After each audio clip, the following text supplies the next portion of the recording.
And then back again, the door knocks, and my dear comrade Joe Hall is running MNN. I couldn't think of a better place to come full circle almost 30 years ago, if we're going with our 30, 300, 3,000 year strategic vision. MNN has always been an innovator in creating space, platform, and technology and resource for all. And so that public driving culture, mission, and vision has always been in the DNA of MNN. So it's a wonderful time to be back. Since we've been back, it's been so exciting. It's been just 1 year since I've been here, and we've been able to stand up so many great programs that focus on authentic hip hop culture, which is part of my upbringing, with the most magnificent KRS-One and the entire team at Temple of Hip Hop, including his wife Simone Parker, and really be able to create artist residencies through that connection. Right, and you're doing things like internships here, and then people create a get trained, producer and fellowship. Then you end up going working at different networks and things like that. It's really amazing. I mean, because I come from a whole different part of this thing, and it's my 35th year of producing a show. Congratulations, that's incredible. Yeah, it is, but it's really, the face is really changing. But when you were doing stuff with young people, I was here, but I was also working in schools with media, and I would bring kids to MNN and also do workshops in their schools. So, getting them to tell stories. So when you said that, I was like, yeah, in the late 90s and early 2000s, I was doing this on the side and extra after school. Teaching artists, Well, that is another great alignment with the two of us. We are also born teachers. I do have a master's degree in education. Right, and you did Teach America. And I did Teach for America. Yeah, my niece did that in New Mexico. And it's life-changing. Yeah, it is. Yeah, I did it right in my hometown of Brownsville when my daughter was born. And so, again, that mind of an artist, and a supporter of artists, a strategist, an educator, a community builder, and really decentering what it means to be a leader. The leader is not at the front of the classroom. You're shooing everybody on. Yes, exactly. We're always behind. Right. And then again, pushing the resources forward and really making way, clearing the path. And clearing that path so we can all think together, we can share more.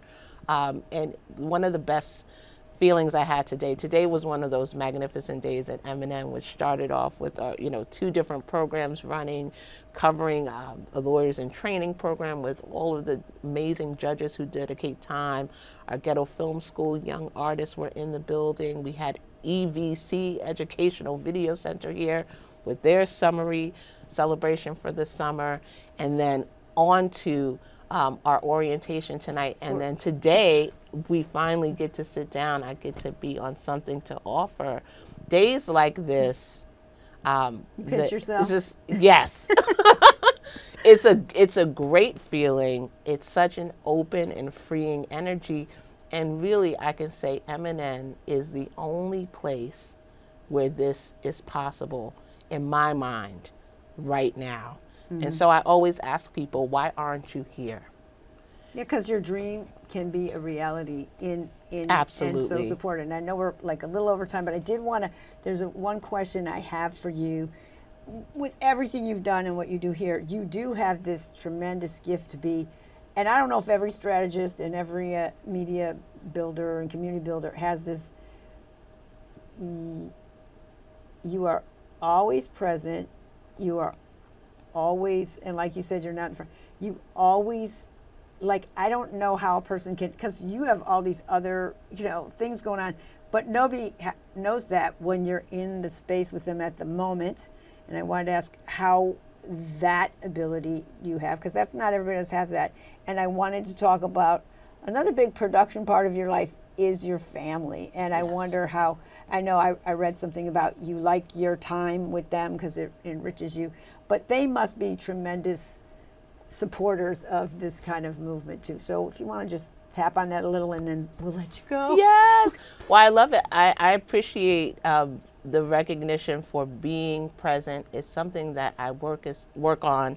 I focus on, and I practice, through meditation, through real balance, and I think the word is humility, constantly trying to do many things and realizing it's best if you do one thing at a time. Mm-hmm. And so there are two sayings I have.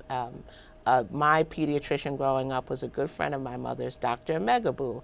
My daughter went to my pediatrician, and he called her his grandpatient. And so over years, we got to know Dr. Megabu. And one thing I always do is listen. And he says, with all of this technology, all of these devices, people think they can do many things. But the true path to being excellent is to do one thing at a time, mm-hmm. right? And so there is this overwhelming fear of missing out that our culture sort of consumes us with, right? In this attention-focused society.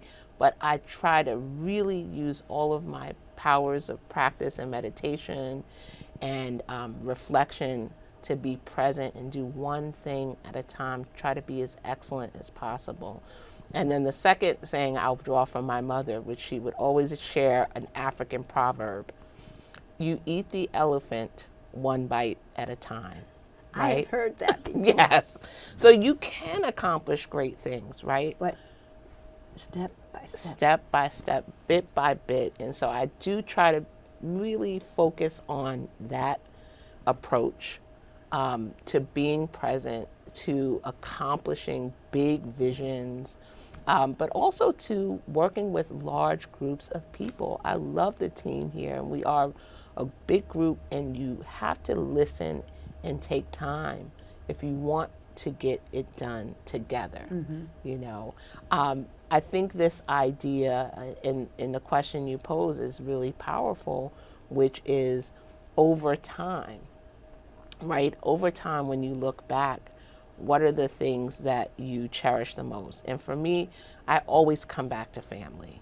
I mean, there's not one day that I don't enjoy, spend time with, or reflect with my family. I have an amazing husband, Monty Bailey, who is my, everything. I always say he's my husband and my mentor, because he also is a deep strategist.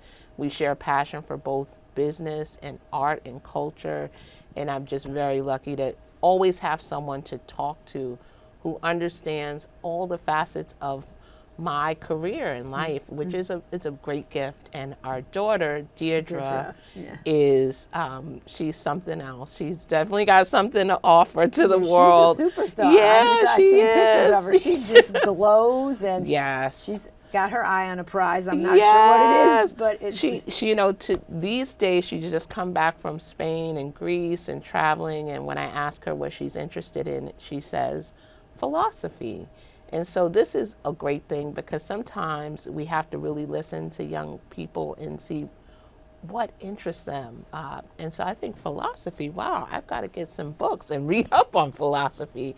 But she was in countries with great philosophers. Exactly, so, yeah. So she must got some of that energy. Yes, she loves history. She loves asking. I think her favorite letter in question is why.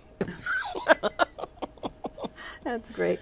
Well, I want to thank you so much. And do you have any parting, like, for a person maybe holding back or not, like, having something they want to do, but what would you say for them to, like, have the courage to launch out and tell a story or do whatever? I would say you always have something to offer, right? Yes. And I'm really inspired by your platform, Anne-Marie.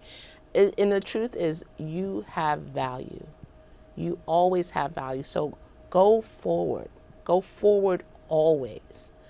Fail fast. Fail often. I think so many times we are afraid to fail. And the only sign of life and energy and creation is trying something, failing, making it better, doing it again.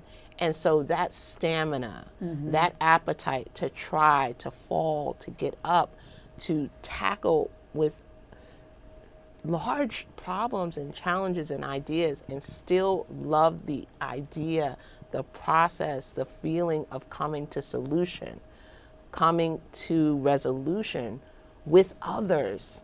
I would tell every young person,